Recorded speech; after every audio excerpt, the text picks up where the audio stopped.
আলহামদুলিল্লাহ ওয়াসসালাতু ওয়াসসালামু আলা রাসূলিল্লাহ ওয়া আলা আলিহি ওয়া সাহবিহি আজমাইন আম্মা বা'দ। আল্লাহ সুবহানাহু ওয়া তাআলা শুকরিয়া তিনি আমাদেরকে তৌফিক দিয়েছেন রাসূল সাল্লাল্লাহু আলাইহি ওয়াসাল্লাম জীবন শিক্ষাকে জানার জন্য, শেখার জন্য, একত্রিত হওয়ার। আল্লাহ সুবহানাহু ওয়া তাআলা আমাদের জানার মধ্যে, শিখার মধ্যে বরকত দেন। আমরা আসলে প্রায় শেষের দিকে চলে আসছি। আমাদের হয়তো খুব বেশি আলোচনা বাকি নেই, হয়তো আর 20টা বা 15-20টার মতো আলোচনা হবে ইনশাআল্লাহ। আমরা আলোচনা করছি মক্কা বিজয় সম্পর্কে। মক্কা বিজয় সম্পর্কে আমরা আলোচনা করছি। আজকে আমরা হয়তো মক্কা বিজয় সম্পর্কে আলোচনা শেষ হবে। তো রাসূল সাল্লাল্লাহু আলাইহি ওয়াসাল্লাম যখন মক্কাতে অনেক ধরনের বিধান আরোপণ করতেছিলেন যে মক্কাতে কি গাছ কাটা যাবে, কি গাছ কাটা যাবে না, বা কোন কাজ করা যাবে, কোন কাজ করা যাবে না, মক্কাকে হারাম কেন করা হলো, কি কি জিনিস হারাম করা হলো মক্কাতে। তো ওই সময় যখন তিনি মক্কাতে এই সময় দিন যাপন করতেছিলেন, মক্কাতে তিনি ছিলেন টোটাল 19 দিন সব মিলিয়ে। তো আনসারদের মনে একটা সন্দেহ আসছিল যে তারা মনে করছে রাসূল যদি এবার থেকে যান মক্কাতে। কারণ আপনাদের মনে আছে কিনা, বায়াত যখন করছিল আনসাররা যখন রাসূলের হাতে বায়াত করছিল, ওই শুরুর দিকে যখন মক্কা থেকে থাকা অবস্থায় তিনি মদিনাতে যাবেন, প্রস্তুতি নিচ্ছেন, বা তারা মদিনাতে তাকে নিয়ে যাওয়ার জন্য তাকে বলতেছে, তখন তারা একটি প্রশ্ন করেছিল যে আপনি যদি কোনোদিন এমন হয় যে মক্কা বিজয় হয়ে গেল, তখন কি আপনি আবার মক্কাতে থাকবেন নাকি আমাদের সাথে থাকবেন? তখন তো আপনি আবার মক্কাতে চলে আসবেন। তখন রাসূল বলছিলেন ওই সময় যে না, আমি তোমাদের সাথেই থাকবো। তো এখন তো ওইটা তো ছিল, বলছিলেন ওই সময়। কিন্তু এখন যখন বাস্তবে মক্কা বিজয় হয়ে গেল, তখন তাদের মনের মধ্যে একটি শঙ্কা আসলো যে রাসূল যদি এখন মক্কাতে থেকেই যান, তার বাড়িঘর, তার আত্মীয় স্বজন সব এখানে, তার নিজের দেশ এখানে, তার নিজের সব কিছু, শহর এটা সব নিজের সব, তাই না? তো তিনি যদি থেকে যান এখানে, তাদের মনের মধ্যে একটি সন্দেহ আসলো। সন্দেহ মানে কি, একটি দুর্ভাবনা যে আমরা যদি রাসূল যদি থেকে যান তাহলে তো আমাদের মধ্যে আর থাকতে পারবেন না। তো রাসূল সাল্লাল্লাহু আলাইহি ওয়াসাল্লাম যখন মক্কা বিজয়ের পরিপূর্ণতা অর্জন করলেন, এবং এটি সর্বজন বিদিত ব্যাপার যে মক্কায় ছিল রাসূল সাল্লাল্লাহু আলাইহি ওয়াসাল্লামের আবাসস্থল, জন্মভূমি এবং মাতৃভূমি। এ প্রসঙ্গে আনসারগণ পরস্পর বলাবলি করতে থাকলেন যে নিজ শহর এবং জন্মভূমি বিজয়ের পর রাসূল সাল্লাল্লাহু আলাইহি ওয়াসাল্লাম কি মক্কাতেই অবস্থান করতে থাকবেন? ওই সময় তিনি হাত দুটো উত্তোলন করে সাফা পাহাড়ের উপর প্রার্থনারত অবস্থায় ছিলেন। তো প্রার্থনা শেষে তিনি জিজ্ঞেস করেন যে তোমরা কি কথা বলছো? আনসারদের মধ্যে তারা কথা বলাবলি করতেছিল রাসূল সাল্লাল্লাহু আলাইহি ওয়াসাল্লাম যখন তিনি কি মক্কাতে থেকেই যাবেন নাকি। তারা বলেন যে তেমন কিছু না ইয়া রাসূলুল্লাহ। রাসূল সাল্লাল্লাহু আলাইহি ওয়াসাল্লাম নবী সাল্লাল্লাহু আলাইহি ওয়াসাল্লাম বিষয়টি জানবার ব্যাপারে মত পরিবর্তন না করায় তারা তাদের আলোচনার বিষয়টি তার নিকট প্রকাশ করলো। তো তিনি যখন দিকে ইনসিস্ট করলেন যে তোমরা বলো তোমরা কি আলোচনা করতেছো, তখন তারা বললো তাকে যে আমরা মনে করতেছি আপনি যদি থেকে যাবেন কিনা মক্কাতে। তো রাসূল কি সুন্দর একটি কথা বলছেন, তিনি বলছিলেন মাআযাল্লাহ আল মাহিয়া মাহিয়াকুম আল মামাতু মামাতুকুম। আল্লাহর আশ্রয়, এখন জীবন এবং মরণ তোমাদের সঙ্গেই হবে। সুবহানাল্লাহ। তাহলে জীবন এবং মরণ তোমাদের সঙ্গেই হবে। তো এরকম আরেকবার হয়েছিল যে রাসূল সাল্লাল্লাহু আলাইহি ওয়াসাল্লাম ইনশাআল্লাহ আমরা আলোচনা করবো সামনে, তখন গনিমতের মাল বিতরণ করতেছিলেন। তখন মক্কাবাসীদেরকে তিনি অনেক দিতেছিলেন, খুব দিতেছিলেন, অনেক বেশি বেশি। তখন যখন এক পর্যায়ে মদিনাবাসী জিজ্ঞেস করলো আনসাররা, ইয়া রাসূলুল্লাহ আমাদের জন্য কি?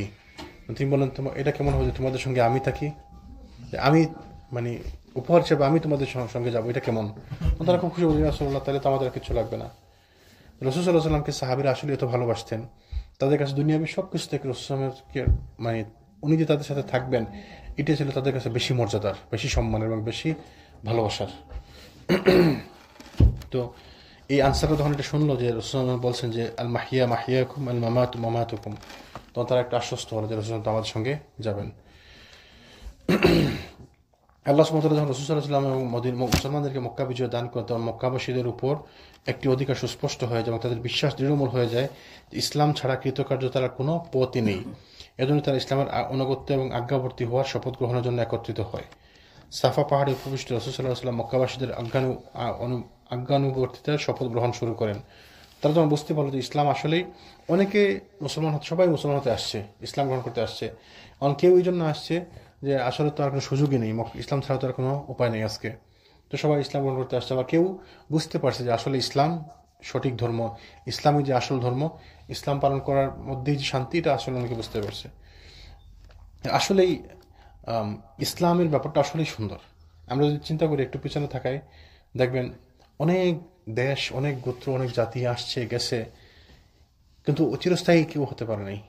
আপনি যদি দেখেন পৃথিবীর বেশি অংশ শাসন করছে মঙ্গোলিয়ানরা। এত কঠিন এবং রূঢ় জাতি ছিল এরা, এবং সংখ্যা এত অধিক ছিল এরা, অলমোস্ট পুরো পৃথিবীর শাসন করছে, পুরো পৃথিবীর দখল করছে। আজকে মঙ্গোলিয়ানরা কই? নাই। শুধু মঙ্গোলিয়াতে হয়তো কিছু লোক আছে, মঙ্গোলিয়ান অরিজিনাল মঙ্গোলিয়ান যারা, আজকে নাই এরা। মোগলরা দেখেন ইন্ডিয়াতে শাসন করছে কত, 700-800 বছর ইন্ডিয়াতে শাসন করছে। পুরা ইন্ডিয়া, পাকিস্তান, আফগানিস্তান এই পুরো অঞ্চলটা ছিল মুঘলদের দখলে। আজকে মুঘলরা কই? মুঘলরা তো ওদের শাসন তো নাই, ওই লোকগুলোও নাই, ওদের কোনো বংশ পরস্পর কেউ নাই। আগে তাও কিছু ছিল ইন্ডিয়াতে, রাজপুত ঘরানার লোক মুঘল যারা ছিল, এখন তো এগুলোও নাই। তো মুঘলরা আসলেই পুরা অলমোস্ট নিঃশেষ। হিটলারের দেখেন কি ছিল, নাজিদের কি মানে কঠিন প্রভাব ছিল, কি শক্তি ছিল। আজকে দেখেন কালের পরিক্রমা কেউ নাই, নাজিদের কেউ নাই পৃথিবীতে। ব্রিটিশরা সারা পৃথিবী শাসন করলো। আজকে ছোট্ট একটি দ্বীপের মধ্যে ব্রিটিশ আইল্যান্ড, আমরা যেটা ইউকে বলি, ছোট্ট একটি আইল্যান্ডের মধ্যে কতজন লোকিয়া আছে। তো ওই যেসব রিভলিউশন হয়েছে কোনো ধর্মের মানে জাতির ভিত্তিতে, গোত্রের ভিত্তিতে, ওই সমস্ত ওগুলো চিরস্থায়ী হয় না, বরঞ্চ যেগুলো ধর্মের ভিত্তিতে হয়েছে। দেখেন ধর্ম যেগুলো যদি ফলস ধর্ম হয়, ফেক রিলিজন হয়, ভুল ধর্ম হয়, তারপরেও ধর্মের চিরস্থায়িতা আছে অনেক বেশি। যেমন ইহুদি, খ্রিস্টান, হিন্দু, বৌদ্ধ দেখেন মানে একদম নাই পৃথিবীতে, তারপরে অনেক বৌদ্ধ পৃথিবীতে, তাই না? ইসলাম দেখেন কত মানে ব্যাপক রিলিজন, খ্রিস্টিয়ানিটি, তারপরে জুডাইজম, এগুলা কিন্তু পৃথিবীতে সব জায়গায় আছে এবং এগুলা কোনো কমতেছে না, তাই না? তো বলার উদ্দেশ্য হচ্ছে মানুষ বুঝতে পারে যে আমি জাতীয়তাবাদের ভিত্তিতে যদি কেউ দেশ দখল করে, দেশ শাসন করে, ওইটা চিরস্থায়ী হয় না। বরঞ্চ দিনের ভিত্তিতে, ইসলামের ভিত্তিতে যদি কেউ দেশ শাসন করে, দেশ দখল করে, তো সেটা চিরস্থায়ী হয়। তো মক্কাবাসীদের মনের মধ্যে একটা স্পষ্ট বিশ্বাস বদ্ধমূল হয়ে গেল যে ইসলাম ছাড়া আসলে কোনো গতি নেই। তো তারা সবাই ইসলাম ধর্ম গ্রহণ করার জন্য একে একে মানে লাইন ধরে ধরে আসতে লাগলো। রাসূল সাল্লাল্লাহু আলাইহি ওয়াসাল্লাম সাফা পাহাড়ে উপবিষ্ট অবস্থায় তাদের শপথ গ্রহণ শুরু করেন।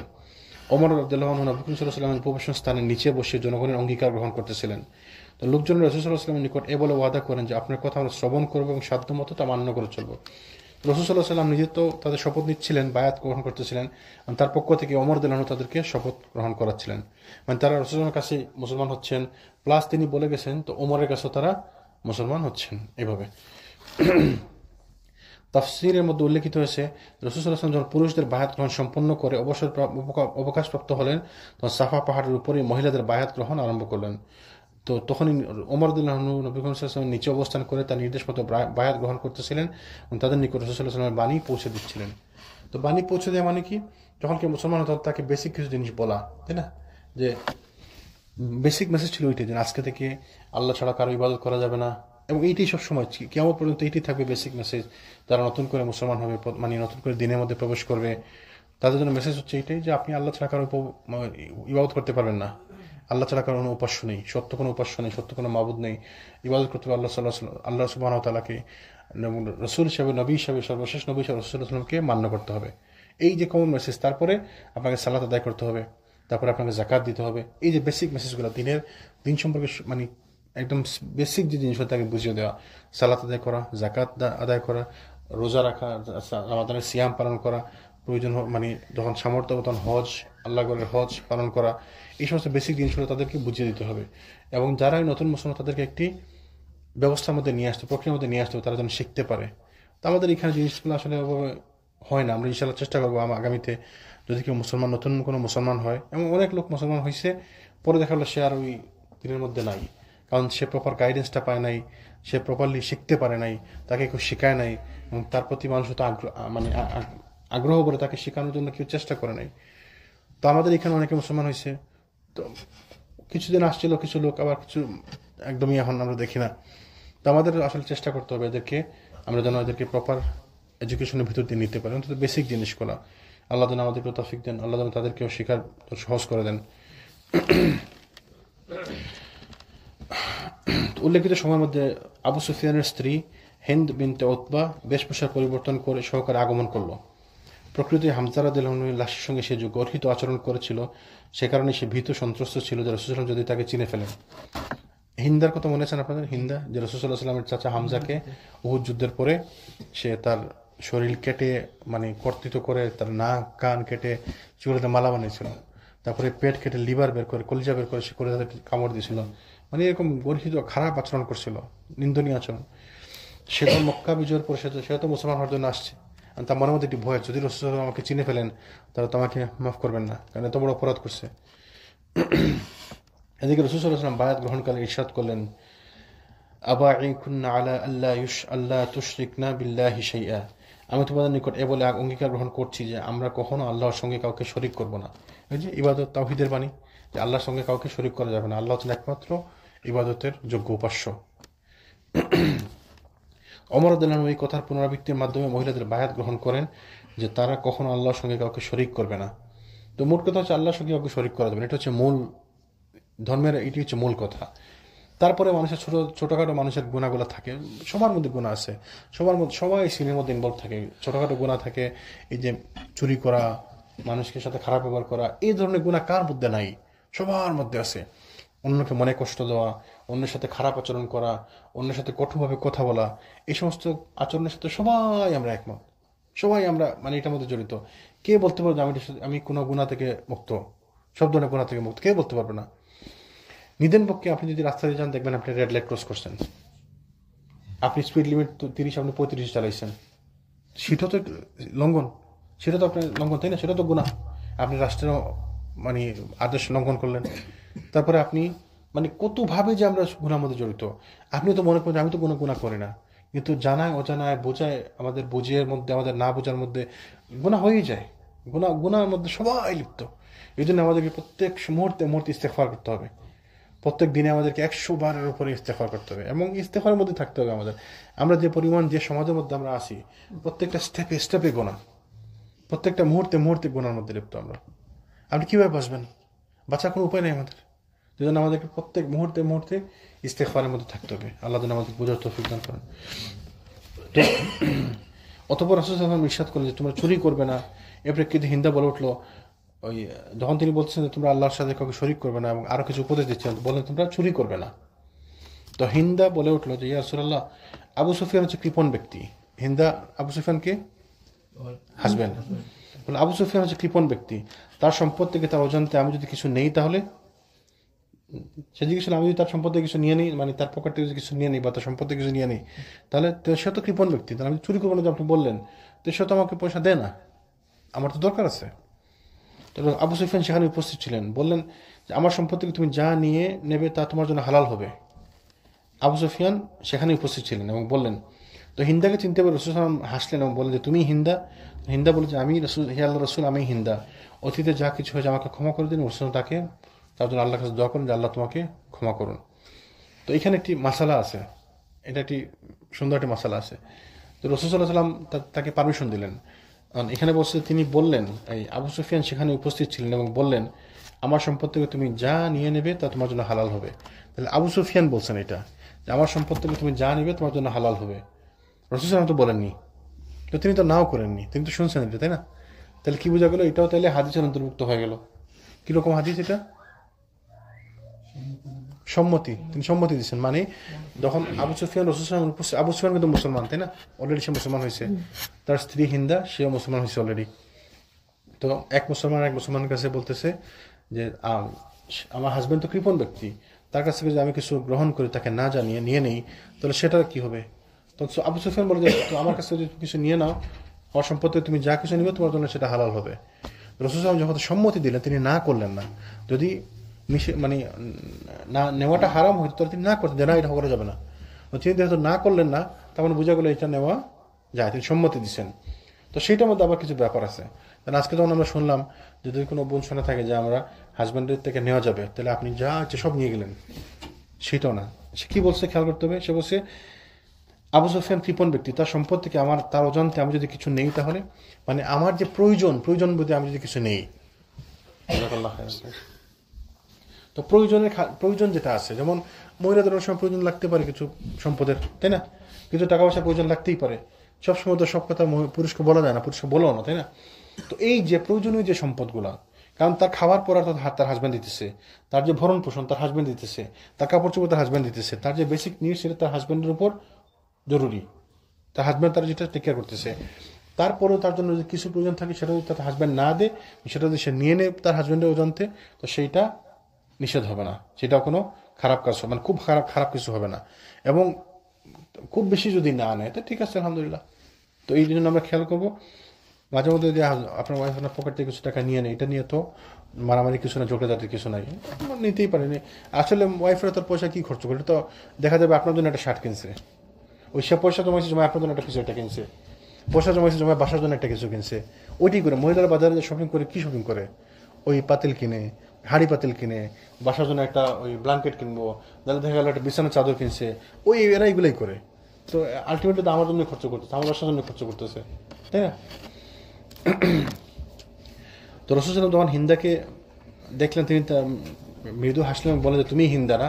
তখন সে আল্লাহ রসুলের কাছে মাফ চাইলে, বলে যে অতীতে যা কিছু হয়েছে আমাকে ক্ষমা করে দিন। এবং রসুল তাকে বললেন, তার বললেন যে আল্লাহ সুবহানাহু ওয়া তাআলা তোমাকে ক্ষমা করে, তার জন্য মাফ চাই, তার মানে তাকে মাফ করে দেওয়া হলো। অতঃপর রসুল সাল্লাম বললেন যে ওয়ালা ইয়াজনিন, তোমরা বেবিচার করবে না। দেখেন শিখাইতেছেন যে তোমরা কি কি কাজ করতে পারবে, কি কি কাজ করতে পারবে না, বেবিচার করবে না। প্রত্যুত্তরে হিন্দা বলল, আচ্ছা স্বাধীন মহিলা কি কখনো জানা করে? সুবহানাল্লাহ, চিন্তা করেন, মানে সে ওই দিন একটু আগে পর্যন্ত সে মুশরিকা মহিলা ছিল, ইসলামের কত বড় শত্রু ছিল, তাদের মধ্যে আত্মসম্মানবোধ ছিল প্রবল, যে স্বাধীন মহিলা, মানে আমরা তো উচ্চবংশী মহিলা, সে তো উচ্চবংশী মহিলা, কুরাইশ বংশের মেয়ে, কুরাইশ বংশের বউ, কুরাইশ বংশের মানুষ, সে তাদের মধ্যে আত্মসম্মানবোধ ছিল। সে বললো, ইয়া রাসূলুল্লাহ, স্বাধীন মহিলারা কি জেনা করে? মানে তাদের মধ্যে কিরকম আত্মসম্মান, চিন্তা করেন। আমাদের সমাজে ওইটাও নাই। এই মাত্র 10 মিনিট আগে সে নন মুসলিম ছিল, 5 মিনিট আগে সে নন মুসলিম ছিল। তো নন মুসলিমদের মধ্যেও এত আত্মসম্মান বোধ, তাদের মধ্যে যে মানে শ্লীলতা তাদের মধ্যে আছে, বললো যে আমরা তো স্বাধীন মহিলা তো জেনা করে না, জেনা করবো কেন আমরা, এই চিন্তাই তাদের মধ্যে নাই। অথচ আমাদের সমাজে সুবহানাল্লাহ, মানুষ ডানে বামে রাইট এন্ড লেফট জেনা লিখতো, সুবহানাল্লাহ। তো তিনি বললেন, আচ্ছা স্বাধীন মহিলা কি কখনো জেনা করে? যেন মানে উল্টা প্রশ্ন করলেন, আমরা তো কখনো এটা করি না, আমাদের তো এটা নাই, এরকম কিছু নাই আমাদের। তারপর রাসূল বললেন, ওয়ালা ইয়াকতুলনা আওলাদাহুন্না, তোমরা নিজ সন্তানদেরকে হত্যা করবে না। তো এটা তাদের মধ্যে ছিল আগে, মানে আরবে তারা নিজ সন্তানদেরকে হত্যা করতো কিভাবে? দারিদ্রতার ভয়ে। আর যদি মেয়ে সন্তান হতো, মেয়ে সন্তানকে হত্যা করতো তারা, তাই না? কারণ মেয়ে সন্তান তারা অনেকে চাইতো না, এই জন্য সন্তানদেরকে তারা হত্যা করতো অনেক সময়। তিনি তাদেরকে শিখিয়ে দিচ্ছিলেন যে তোমরা নিজ সন্তানদেরকে হত্যা করবে না। তখন হিন্দা বলে যে বাল্যকালে আমরাও তাদের লালন পালন করেছি, কিন্তু বয়প্রাপ্ত হওয়ার পর আপনারা তাদেরকে হত্যা করেছেন। মহিলা কিন্তু খুব জ্ঞানী, দেখেন কি সুন্দর। সে তার মনের মধ্যে যে একটি ক্ষোভ ছিল, যদিও সে মুসলমান হয়েছে, কিন্তু তার মনের মধ্যে তো ক্ষোভ আছে ইসলামের বিরুদ্ধে, তাই না? তো সে বলতে লাগলো, এজন্য তারা এবং আপনিই ভালো জানেন। প্রকাশ থাকে যে হিন্দা সন্তান হানজালা বিন আবু সুফিয়ান বদরের যুদ্ধে নিহত হয়েছিল। তো সে বলতে লাগলো, ইয়া রাসূলুল্লাহ, আপনি যে বলেন যে সন্তানদেরকে হত্যা করবে না, তাই না? আমরা তো তাদেরকে, আমাদের সন্তানদেরকে আমরা খাইয়ে পরিয়ে বড় করেছি, ভরণ পোষণ করে বড় করেছি, আপনারাই তাদেরকে হত্যা করছেন। মানে সে এক হিসাবে অভিযোগ করলো যে আপনারা যে আমার ছেলেকে হত্যা করছেন, আমি তো আমার ছেলেকে হত্যা করিনি, আমি তো বড় করছি তাকে খাইয়ে দিয়ে ভরণ পোষণ করি, আপনারা তাকে হত্যা করছেন। সে মানে ওই অভিযোগ করলো রাসূলের কাছে।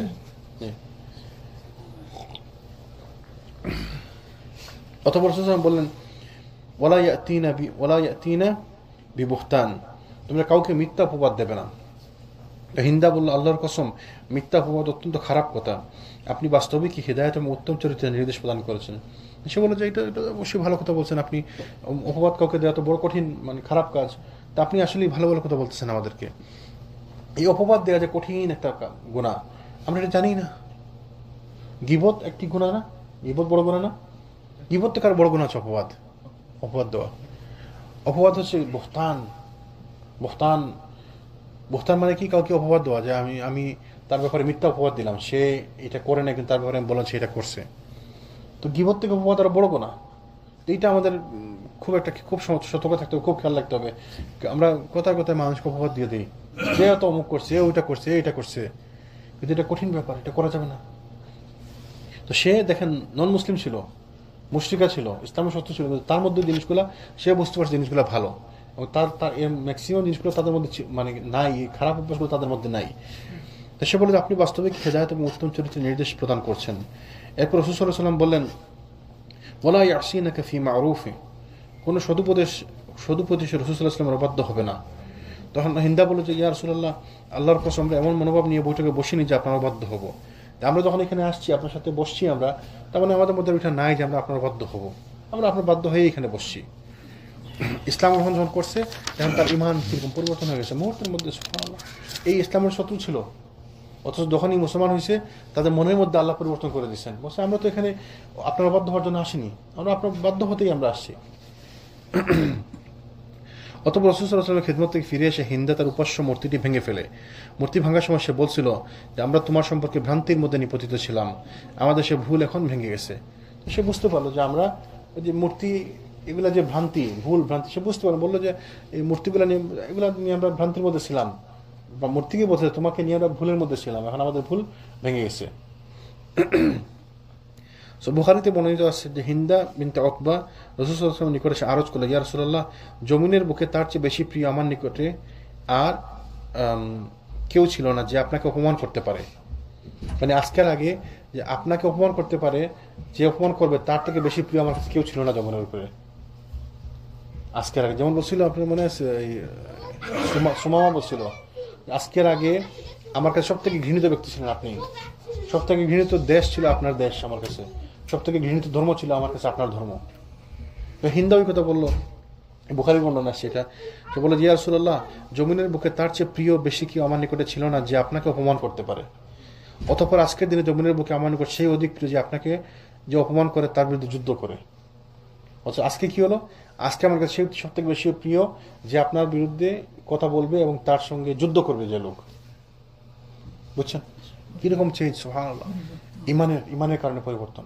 সুবহানাল্লাহ। অতঃপর আবার বলল, ইয়া রাসূলুল্লাহ, আবু সুফিয়ান খুবই কৃপণ লোক, আমি যদি তার সম্পদ হতে আমার পরিবারের জন্য ব্যয় করি তবে তা অন্যায় হবে?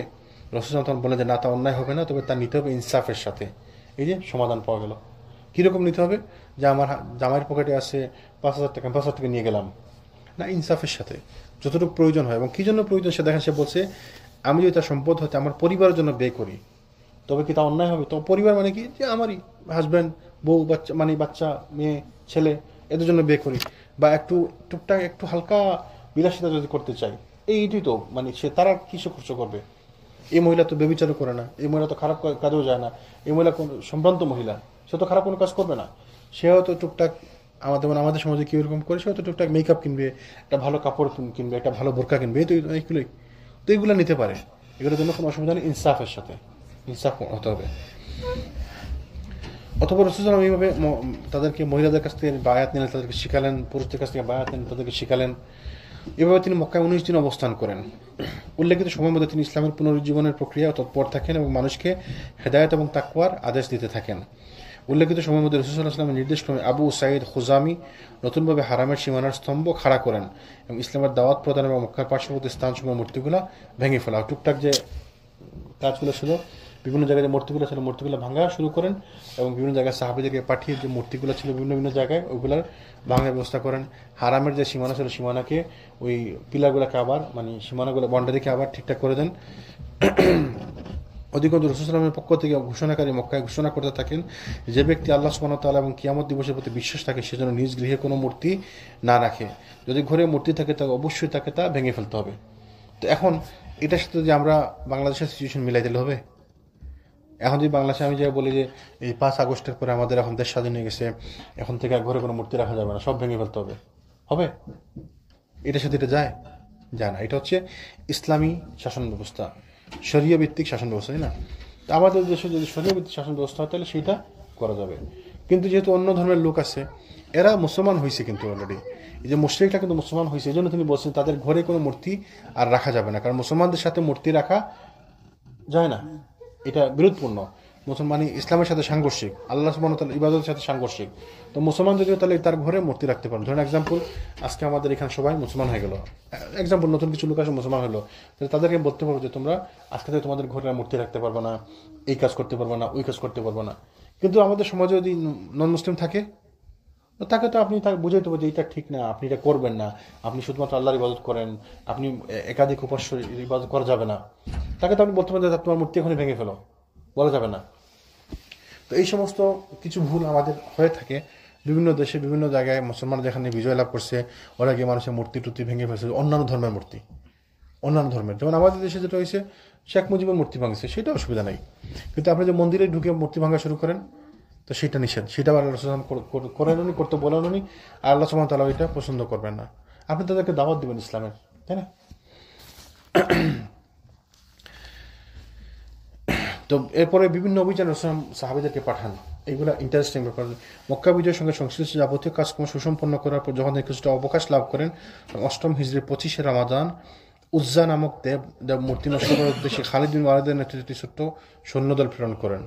আমাদের মূর্তির নাম শুনছেন আমরা কয়েকটা, লাত, উজ্জা, মানত, তারপরে আরো কিছু কিছু কয়েকটা মূর্তির নাম শুনছি।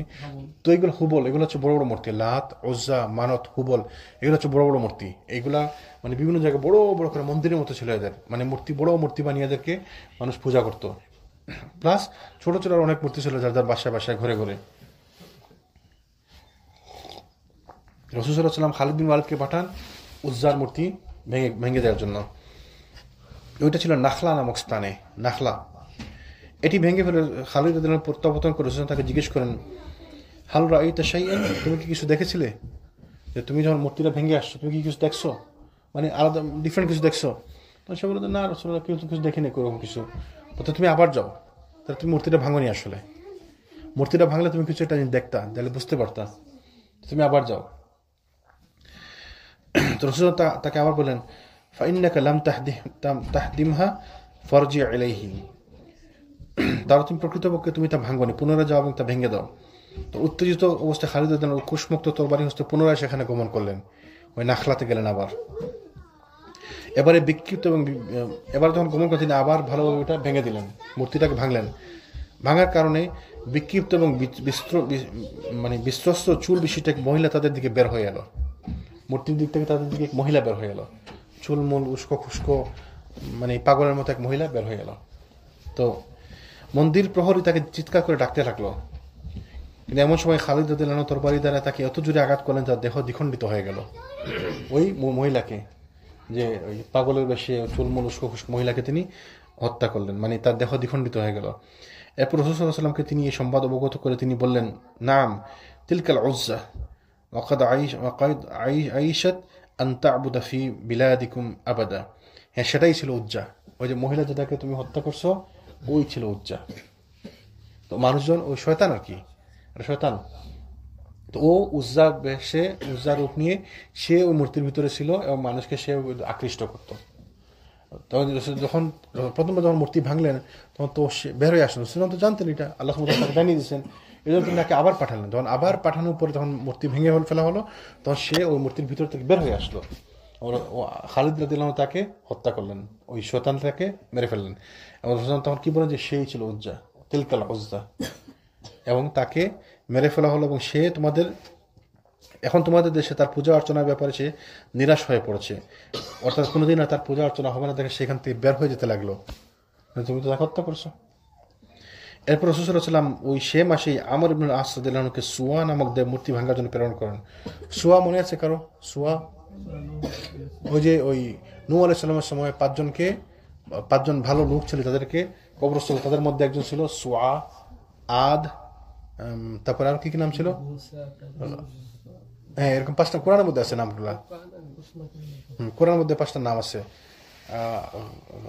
আদ, সুয়া, সুবহানাল্লাহ, একটু দেখিন তো 5টা নাম আছে কোরআনের মধ্যে। এই 5টার মূর্তি ওই প্রথম দিকে কুরাইশদের মধ্যে একজন নিয়ে আসছিল, ওই অন্য এক দেশে এসে গেছিল, গিয়ে সেইগুলা পাওয়ার পরে নিয়ে আসার পর ওই প্রথম মূর্তি পূজা শুরু হয় কুরাইশদের মধ্যে। তো সুয়া নামক মূর্তি ভাঙার জন্য তিনি আমর ইবনে আসকে প্রেরণ করেন। এই মূর্তিটি ছিল মক্কা হতে 150 কিলোমিটার দূরত্বে রিহাত নামক স্থানে বনু হুজাইলের একটি দেব মূর্তি। আমর রাদিয়াল্লাহু আনহু যখন সেখানে পৌঁছলেন তখন প্রহরী জিজ্ঞেস করলো যে তোমরা কি চাও? তো তিনি বলেন যে আল্লাহ নবী সাল্লাল্লাহু আলাইহি ওয়াসাল্লামের মূর্তি ভেঙে ফেলার জন্য আমাদেরকে নির্দেশ দিচ্ছেন, তো আমরা মূর্তি ভাঙতে আসছি। তো সে বললো তোমরা মূর্তি ভেঙে ফেলতে পারবে না। কেন? তো সে বললো যে প্রাকৃতিক নিয়মে তোমরা বাধাগ্রস্ত হবে, মানে তাদের একটা বিশ্বাস যে তুমি যদি মূর্তি ভাঙতে যাও তো তোমাকে বাধা দেওয়া হবে, তুমি পারবে না, মানে তো ওই মূর্তি তোমাকে বাধা দিবে। তখন আমর রাদিয়াল্লাহু আনহু বলেন যে তোমরা এখনো বাতিলের উপর রয়েছো, তোমাদের উপর দুঃখ দেয়, এই মূর্তিটিকে দেখে কিংবা শুনে, এই মূর্তি দেখেও না শুনেও না, তোমরা এখনো বুঝতে পারো নি, তোমরা ভুলের উপরে আসো, ব্যাককে এতদিন পর তোমরা বুঝতে পারলো না। তারপর মূর্তিটির নিকট গিয়ে তিনি তা ভেঙে ফেলেন এবং সঙ্গী সাথীদেরকে নির্দেশ প্রদান করলেন ধন ভাণ্ডারের গৃহটি ভেঙে ফেলতে। কিন্তু ধন ভাণ্ডার থেকে আর কিছুই পাওয়া গেল না। অতঃপর তিনি প্রহরীকে ডেকে বলেন যে বলো এবার কেমন হলো? মূর্তিটা তো ভাঙলেন, তো ভাঙার পর মানুষজন ওই ধন সম্পদ দিত না, মানুষ ওই বিভিন্ন সোনা দানা টাকা পয়সা দিত না মূর্তির উদ্দেশ্যে, তো এগুলো তো এক জায়গায় জমা করা হতো। তো তিনি বলেন যে চলো ওর ধন ভাণ্ডারের ঘরটা ভাঙো। তো খোলা হলো, ঘর খোলা দেখা হলো কিচ্ছু নাই ভিতরে। তো বলে যে বলো এবার কি হলো, তোমরা যে ধন সম্পদ দিছিলা কই এগুলা, তোমাদের দেবতাকে যে দিছিলা, মূর্তিকে যে দিছিলা, ওই সোয়াকে, তো কই হয়তো খাই ফেলছে এগুলা। তার মানে মানুষজন নিয়ে গেছে আর কি, যে এগুলো দেখতে যে ছিল সে নিয়ে গেছে। এইটা হয় তখনও ছিল, এখনো আছে। ওই যে বিভিন্ন মাজারে যে মানুষ টাকা পয়সা দেয়, তো মাজারে কি মাজারের যে মারা গেছে তার কি লাশের কি টাকা লাগে, তো সে কি জানে তার এখানে টাকা জমা হয়েছে? যে ওই যে আমাদের সিলেটে যেমন শাহজালালের মাজারে টাকা টাকা, হ্যাঁ হ্যাঁ বলো যে পাতিল বলে কি আমরা বলি ড্যাগ, ড্যাগ মানে পাতিল আর কি, ডেস্কি। তো পাতিলের মধ্যে জমা হয়, যখন খোলা হয়, জানেন আপনারা জানাচ্ছেনি, যখন খোলা হয় মানে কোটি কোটি টাকা। তো এই টাকাগুলো যায় কই? কয়েকটা ফ্যামিলি আছে সিলেটে আর কি, তো ওরা বলে কি ওই মুফতি ফ্যামিলি, এরা মুফতি বাড়ি বলে আর কি, এরা ওদের বংশধর যে যেখানে আসে যতগুলো, ওরা সবাই ওই টাকাগুলো ভাগ করে নিয়ে যায়। ওই এদের মতো মূর্তির ওই যে মন্দিরের পূজারী, মন্দিরের রক্ষক, বা বিভিন্ন মাজারে যারা থাকে, মাজারে যারা দেখাশোনা করে, যার বাড়ির পাশে মাজার বা যে বাড়ি দেখাশোনা করে, ওরা এইগুলা খায় দেয়। পাইছেন নি নাম? আদ, সুয়া, ইয়াগুস,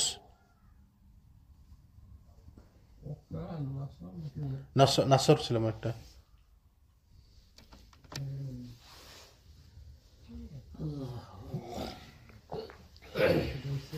ود ولا سوع ولا يغوث ويغوث ونصر। ইয়াগুস, ইয়াকুস, নাসর, আদ, সুয়া, এই পাঁচটা। তো এই পাঁচটা এই নামগুলা কোরআনের মধ্যে আসছে। নূহ আলাইহিস সালামের সময় যে গুরুত্বপূর্ণ 5 জন লোক মারা গেছিল, ওই তাদের মূর্তি আর কি। দেখেন শয়তান কিভাবে মানুষকে প্ররোচনা করে। মূর্তি পূজা কিভাবে শুরু হলো প্রথম?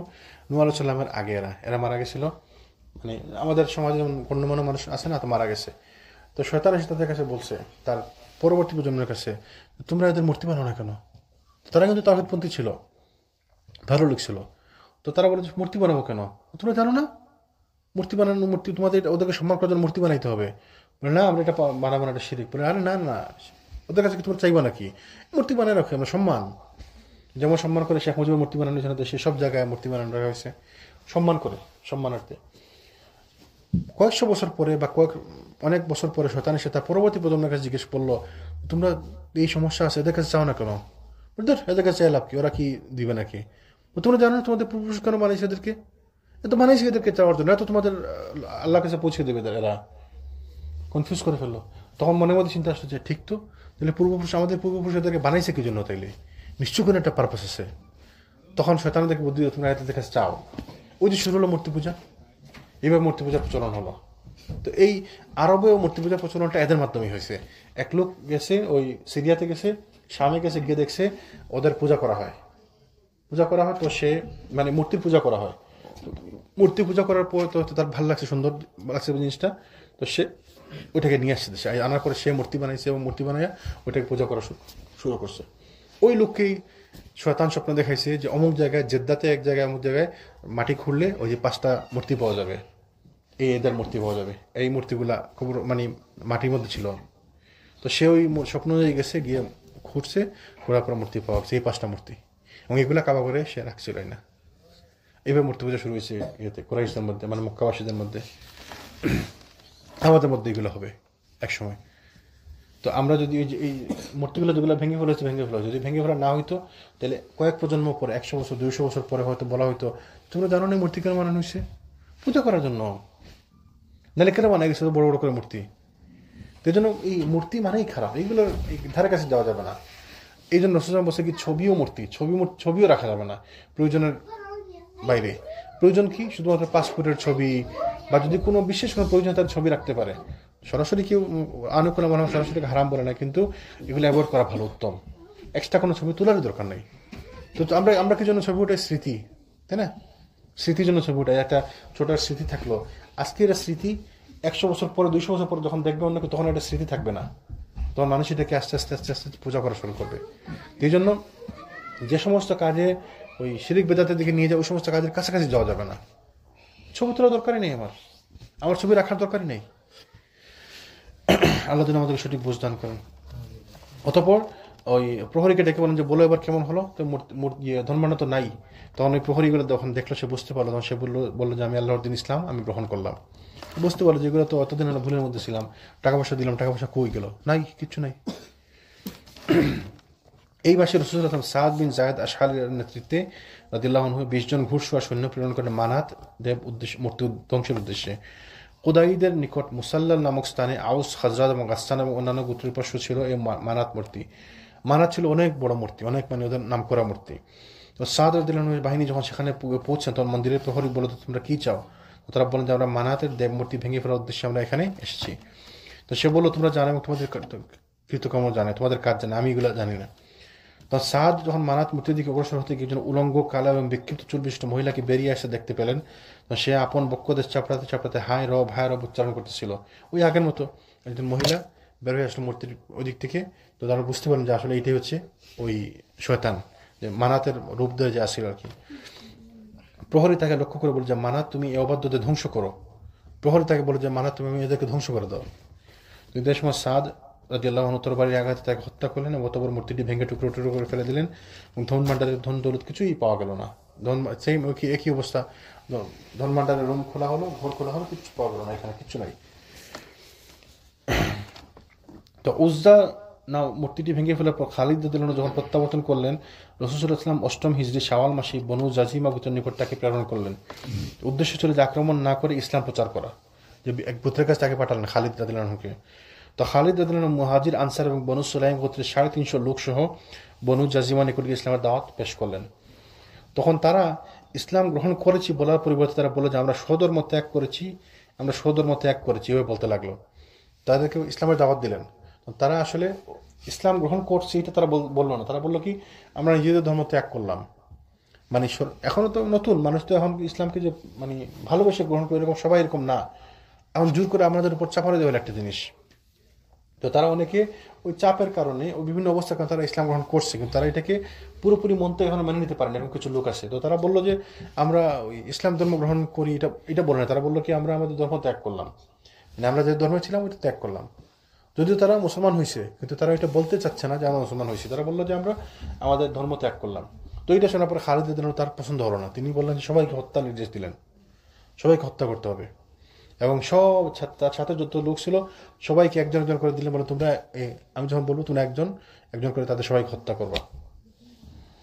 তখন এই মানে সিদ্ধান্ত অনেক সাহাবীদের পছন্দ হলো না।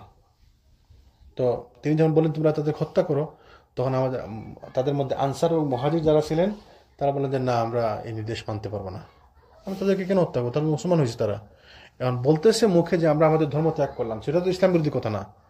ধরেন এক্সাম্পল, একজন হিন্দু, তাকে আপনি মুসলমান, সে মুসলমান হইল, তখন সে বলতে লাগলো যে আমি আমার ধর্ম ত্যাগ করলাম, তো সেটা তো খারাপ কিছু বলে নাই। সে বলতে পারতো, ভালো হইতো যদি সে বলতো আমি ইসলাম গ্রহণ করলাম, তাই না? কিন্তু সে যদি বলে যে আমি আমার ধর্ম ত্যাগ করলাম, তো সেইখানে তো খারাপ কিছু নেই। আজকে প্রথম দিন সে মুসলমান হয়েছে, মাত্র নতুন, তার সারা জীবনের ধর্ম সে ত্যাগ করে আসছে। তো খালিদের এই সিদ্ধান্ত অনেকে মানতে পারলো না, কিন্তু কিছু লোক তার সিদ্ধান্ত মানে বনু সুলাইম গোত্র যারা সাথে ছিল তারা তার এই সিদ্ধান্ত মেনে নিল। তখন যখন খালিদ মক্কাতে ফেরত আসলেন, রাসূলুল্লাহকে যখন ঘটনা জানানো হলো, তখন তিনি বললেন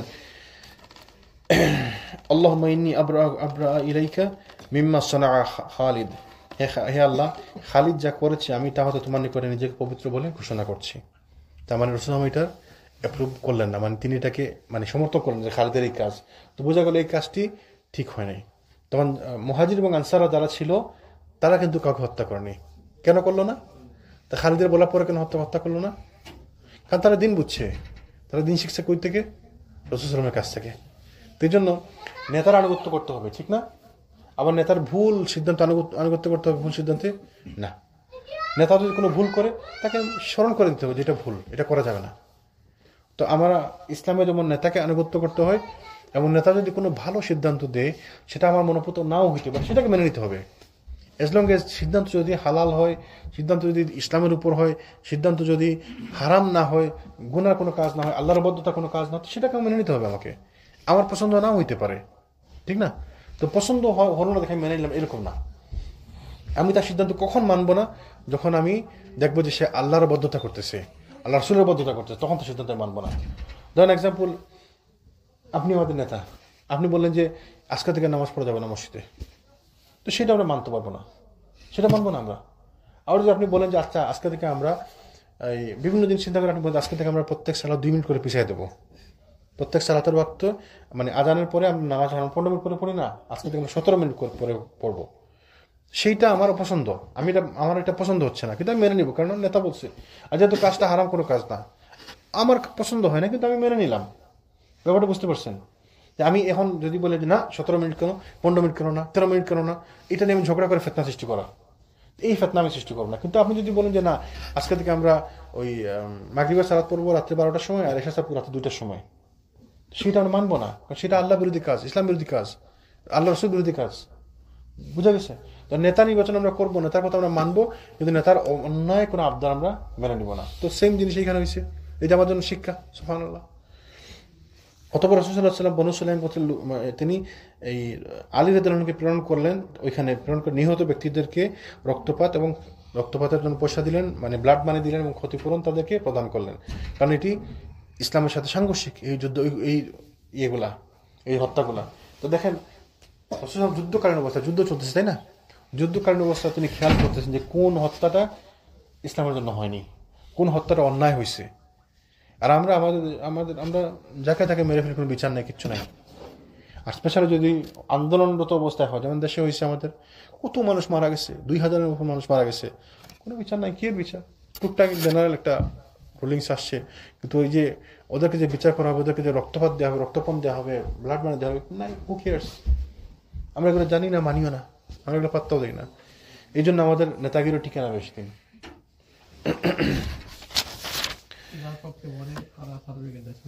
হ্যাঁ হ্যাঁ, শহীদের সার্টিফিকেট দিলাম বাস, সে তার জন্য আমি তার সার্টিফিকেট দিলাম, মানে সে তাকে সম্মান দিয়ে দিলাম বাস। অথচ দেখেন এই যে রিসেন্টলি একজন লোক মারা গেছে, ওই যে হিন্দুদের হাতে আমাদের আইনজীবী মারা গেছে চিরাঙ্গে, তার নামই কেউ বলে না, সে শহীদ আলিফ মারা গেছে। আমরা এটা নিন্দা করি, অবশ্যই এটা খারাপ কাজ করছে, হিন্দুরা মারছে, অবশ্যই এটা অন্যায় করছে, এটা কোনো কথা হলো আপনি মুসলমানদেরকে মেরে ফেলেন, জবাই করে ফেলবেন, এটা কোনো কথা আমার মুসলমান দেশে, এটা অবশ্যই আমার বিরোধিতা করি, অন্যায়, এটা অন্যায় কাজ। কিন্তু তাকে শহীদ আপনি বলছেন কোন ইয়েতে? আপনি তাকে শহীদ বলছেন কেন? তারপরে তাকে কবরস্থ করা হয়েছে দেশে, দেখেন কত সুবহানাল্লাহ। আমি এই জিনিসগুলো মানে মানা যায় যে দেশে এত আলেম উলামা থাকতে ওই লোককে কবরস্থ করা হয়েছে, আমাদের এই ভাইকে যে মারা গেছে যে আলিফ অ্যাডভোকেট, ওয়ালাইকুম আসসালাম, তাকে কবরস্থ করা হয়েছে ইয়ে সহ, ওই গোসল না দিয়ে, রক্তাক্ত কাপড় সহ। তার মানে কি বোঝা গেল? যে সারা দেশ একমত সে শহীদ। এত হাজারো হাজার আলেম ওলামা, যে আলেম নামাজ পড়াইলো, সেইটা বলতে পারলো না যে শুধুমাত্র তারা যারা রাসূল সাল্লাল্লাহু আলাইহি ওয়াসাল্লামের সঙ্গে যুদ্ধ অবস্থা বা ইসলামের জন্য যুদ্ধ করে যারা মারা গেছে, ওদেরকে গোসল ছাড়া ওই যে অবস্থায় আছে ওই অবস্থায় কবরস্থ করা হবে, দাফন করা হবে। এ যদি শহীদ হয়ও, তাকে তো আপনি গোসল দিবেন, সে তো যুদ্ধ করে মারা যায়, যুদ্ধ অবস্থায় মারা যায় নাই, সে তো ইসলামের জন্য যুদ্ধ অবস্থায় মারা যায় নাই। তো ইসলামের জন্য যুদ্ধ এখন আমরা কিভাবে বুঝবো? রাসূল সাল্লাল্লাহু আলাইহি ওয়াসাল্লামের সঙ্গে যারা যুদ্ধ করছে ওরা, আর আগামীতে যখন ইমাম মাহদী যখন আসবেন তার সাথে যখন যারা যুদ্ধ করবে, ঈসা আলাইহিস সালাম যখন আসবে তার সাথে যারা যুদ্ধ করবে, এরা হচ্ছে ইসলামের জন্য যুদ্ধ করে শহীদ হবে, তাই না? তো ওই যুদ্ধে যদি কেউ মারা যায়, তাহলে তাকে শহীদ হিসাবে আপনি কবরস্থ করতে পারেন, দাফন করতে পারেন তার রেগুলার কাপড় সহ, তাই না? তো এখন এরা আমাদের দেশে তাকে তার বাড়িতে, তার এলাকাতে তাকে জবাই করছে, তাকে আপনি কবর দেন, আর শহীদ বললেন, আচ্ছা ঠিক আছে মানলাম, সেটা আপনি বলছেন, আমি দোয়া করতে পারি আল্লাহ তাকে আপনি শহীদ মৃত্যু দান করেন, এইটাই তো আমরা দোয়া করবো, তাই না? আল্লাহ যেন তাকে শহীদ মৃত্যু দান করেন। তাকে আপনি একদম শহীদ বলে ঘোষণা দিয়ে তাকে আপনি কবরস্থ করে দিলেন, মানে একদম আপনি সিলগালা করে দিলেন যে সে শহীদ, এটাকে আর ফেরানোর কোনো ব্যবস্থা নাই। তাকে গোসল ছাড়া তার রক্ত সহ তাকে দাফন করলেন, এইগুলা কিন্তু বাড়াবাড়ি, খুবই বাড়াবাড়ি, তো এগুলা করা যাবে না। তো এই ব্যাপারটিকে যখন কেন্দ্র করে, আব্দুর রহমান বিন আউফ ছিলেন ওইখানে উপস্থিত, আব্দুর রহমান বিন আউফ খালিদ রাদিয়াল্লাহু আনহুর সাথে, খালিদ বিন ওয়ালিদের সাথে তাদের মধ্যে একটু মনোমালিন্য হয়ে গেল। আব্দুর রহমান বিন আউফ এবং খালিদের সঙ্গে কিছু মনোমালিন্য হয়ে গেল। তো রাসূলুল্লাহ যখন সংবাদ পেলেন তখন তিনি একটি উক্তি করলেন, এই উক্তিটা আমাদের আসলে সবার জানা উচিত যে সাহাবীদের ব্যাপারে। আব্দুর রহমান বিন আউফ ছিলেন কে? আশারায়ে মুবাশশারা, রাসূলুল্লাহর উপস্থিতিতে মানে জান্নাতি সুসংবাদ পাওয়া 10 জনের মধ্যে তিনি একজন সাহাবী। তাহলে কত বড় মাপের জলিল কদর সাহাবী, বড় মাপের সাহাবী। এবং প্রথম দিকে ইসলামের প্রথম দিকের যে 10-12 জন মুসলমান তাদের মধ্যে তিনি একজন, আব্দুর রহমান বিন আউফ। খাদিজা রাদিয়াল্লাহু আনহা, আলী রাদিয়াল্লাহু আনহু, তারপর ওই যে আবু বকর রাদিয়াল্লাহু আনহু, তারপরে যে 2-3 জন মুসলমান আছে তার মধ্যে আব্দুর রহমান বিন আউফ একজন মুসলমান, মানে একদম ইসলামের প্রথম থেকে, ইসলামের শুরু থেকে যারা মুসলমানদের মধ্যে একজন। যখন খালিদের সাথে আব্দুর রহমানের ঝগড়া হচ্ছিল, আব্দুর রহমান বিন আউফ রাদিয়াল্লাহু আনহু, তো তিনি কি বললেন খালিদকে, মাহাল্লা ইয়া খালিদ, থেমে যাও খালিদ, থেমে যাও, দা আনকা আসহাবি, আমার সহচরদের কিছু বলা থেকে বিরত থাকো। ফাওয়াল্লাহি লাউ কানা আহাদুন যাহাবা, আল্লাহর কসম যদি উহুদ পাহাড় সোনা হয়ে যায় এবং তার সমস্তই তোমরা আল্লাহর পথে খরচ করে দাও, তবু আমার সাহাবাদের মধ্য থেকে কোন একজনের সকাল কিংবা এক সন্ধ্যার ইবাদতের নেকি অর্জন করতে পারবে না। যে সাহাবীদের মর্যাদা, এই বর্ণনা আছে বুখারীতে। সাহাবীদের মর্যাদা চিন্তা করেন যে সাহাবীদের মর্যাদা কি জিনিস, কত মহান, কত বড় মর্যাদা সাহাবীদের। বলছেন যে যদি তুমি আমার সাহাবীদেরকে তুমি কিছু বলবা না, এরা আমার সঙ্গী, আমার সাহাবীরা, তুমি যদি পুরা উহুদ পাহাড়কে সোনা করে দাও এবং এই পরিমাণ সোনা তুমি আল্লাহর রাস্তায় খরচ করো, উহুদ পাহাড় পরিমাণ সোনা যদি তুমি আল্লাহর রাস্তায় খরচ করো, তারপরে আমার কোনো একজন সাহাবী এক সকালের বা এক সন্ধ্যার যে ইবাদত ওইটার সমান হবে না। মানে সাহাবীরা যে কত মর্যাদা ছিল, এই সাহাবীদেরকে গালি দেয়, তো তাদেরকে আমরা আবার মুসলমান বলতে পারি? সাহাবীদেরকে গালি দিয়ে বলে যে আমরা যখন মক্কা দখল করবো তখন আয়েশা রাদিয়াল্লাহু আনহাকে তার কোমর থেকে উঠে তাকে দৌড়া মারা হবে। মানে সাহাবীদেরকে গালি দেওয়া কত বড় কথা। রাসূলুল্লাহ তো নিজে বলতেছে যে খালিদ থেমে যাও, আমার সহযোগিতা কিছু বলা থেকে বিরত থাকো। কি বলছে, লাউ কানা আহাদুন যাহাবা, লাউ কানা উহদুন যাহাবা সুম্মা আনফাকতুম ফি সাবিলিল্লাহ মা আদরাকতা গুদওয়াতান রাজুলিন মিন আসহাবি ওয়ালা রাওহাতুহু। মানে আমার একজন সাহাবীর তুমি সকাল কিংবা সন্ধ্যার ইবাদতের সমান হতে পারবে না। উহুদ পাহাড় পরিমাণ সোনা আল্লাহর রাস্তায় বিলি করে, বলে না যে এমনি খরচ করে দাও, আছে আল্লাহর রাস্তায় বিলি করে দাও। তো সাহাবীদের মর্যাদা কোনো কল্পনা করা যায়? কেউ সাহাবীদের সমান হতে পারবে? উঠেই না, কেউ সাহাবীদের সমান হতে পারবে না। এই জন্য তাদের ব্যাপারে আল্লাহ সুবহানাহু ওয়া তাআলা কোরআনে বলছেন রাদিয়াল্লাহু আনহুম ওয়া রাদু আনহুম, আল্লাহ তাদের উপর সন্তুষ্ট এবং তারা আল্লাহর উপর সন্তুষ্ট, আল্লাহর সিদ্ধান্তের উপর তারা সন্তুষ্ট। তো এই সমস্ত লোককে আমরা গালি দিব, বকা দেব, এটা হয়? মোটেই না। এইভাবে মক্কা বিজয়ের যুদ্ধ ছিল প্রকৃত মীমাংসাকারী যুদ্ধ। মক্কা বিজয় ছিল প্রকৃত বিজয়, যা মুশরিকদের শক্তিমত্তা এবং অহংকার কেমনভাবে চূর্ণ বিচূর্ণ করে দিয়েছিল যে আরব উপদ্বীপে শিরক বা মূর্তি পূজার কোনো অবকাশ ছিল না। এবং এইটি ছিল চূড়ান্ত বিজয় ইসলামের। মক্কা বিজয় ছিল ইসলামের চূড়ান্ত বিজয়। এবং বলা হয় থাকে যে হুদাইবিয়ার সন্ধি চুক্তি হচ্ছে বিজয়ের চাবিকাঠি। এবং আমরা অনেকবার বলছি যে হুদাইবিয়ার মাধ্যমে আসলে মক্কা বিজয়ের পথ সুগম হয়েছিল। হুদাইবিয়া সন্ধির কারণে যারা গোপনে মুসলমান ছিল তারা ইসলাম নিয়ে কথা বলতে পারতো, তারা ওপেনলি ইবাদত করতে পারতো। তখন হুদাইবিয়া সন্ধি ছিল কাউকে ধর্মে বাধা দেওয়া যাবে না, ধর্ম পালনে। কেউ যদি মুসলমানদের সাথে চুক্তি করতে চায় তাকে বাধা দেওয়া যাবে না। অনেক গোত্র মুসলমানদের সাথে চুক্তি করছে। হুদাইবিয়া সন্ধির পরেই মুসলমানদের শক্তিমত্তা বৃদ্ধি পেয়েছে। হুদাইবিয়া আগে কোনো যুদ্ধে মুসলমানরা 3000-এর বেশি লোক তৈরি পারে নাই, সৈন্য সংখ্যা পাঠাতে পারে নাই। কিন্তু এই যুদ্ধে রাসূলুল্লাহ সাল্লাল্লাহু আলাইহি ওয়াসাল্লাম 10,000 সৈন্য নিয়ে আসছেন মক্কা বিজয়ে। তার মানে ওই যুদ্ধের হুদাইবিয়া সন্ধির পরে মুসলমানদের সৈন্য সংখ্যা বৃদ্ধি পাইছে, মুসলমানদের শক্তি বৃদ্ধি পাইছে, বিভিন্ন গোত্র ইসলামে প্রবেশ করছে। তো এই হুদাইবিয়া ছিল আসলে আল্লাহ সুবহানাহু ওয়া তাআলা কোরআনের মধ্যে বলেছেন ইন্না ফাতাহনা লাকা ফাতহাম মুবিনা, এটি ছিল একটি মানে ক্লিয়ার স্পষ্ট বিজয়। আসলে হুদাইবিয়া ছিল একটি স্পষ্ট বিজয়। এইভাবে আমরা রাসূলুল্লাহ মক্কা বিজয়ের পরে, মক্কা বিজয়ের মাধ্যমে ইসলামের বিজয় মানে চূড়ান্ত হলো। ইসলামের বিজয়কে তিনি মানে ইসলামের শক্তিমত্তাকে মক্কা থেকে, আরব ভূখণ্ড থেকে, আরব উপদ্বীপ থেকে যে এই শিরিক বিদআতকে পুরোপুরি সম্পূর্ণভাবে উচ্ছেদ করা হলো। তো ইনশাআল্লাহ আমরা আগামী দিন আগামী দিন আমরা কন্টিনিউ করবো হুনাইনের যুদ্ধ সম্পর্কে। মক্কা বিজয়ের পরে গুরুত্বপূর্ণ ঘটনা ছিল হুনাইনের যুদ্ধ। রাসূলুল্লাহ মক্কা থাকা অবস্থায় হুনাইনে অভিযান করেন এবং সেটা ছিল অনেক বড় যুদ্ধ। ইনশাআল্লাহ আমরা আগামী দিন কন্টিনিউ করবো। আল্লাহ যেন আমাদের পূজার তৌফিক দান করেন, আল্লাহ যেন আমাদের শেখার মধ্যে বরকত দেন, আল্লাহ যেন এগুলো শিখে আমাদের জীবনে ইমপ্লিমেন্ট করতে পারে, আল্লাহ যেন আমাদের তৌফিক দেন। সুবহানাকাল্লাহুম্মা ওয়া বিহামদিকা আশহাদু আল্লা ইলাহা ইল্লা আনতা আস্তাগফিরুকা ওয়া আতুবু ইলাইক।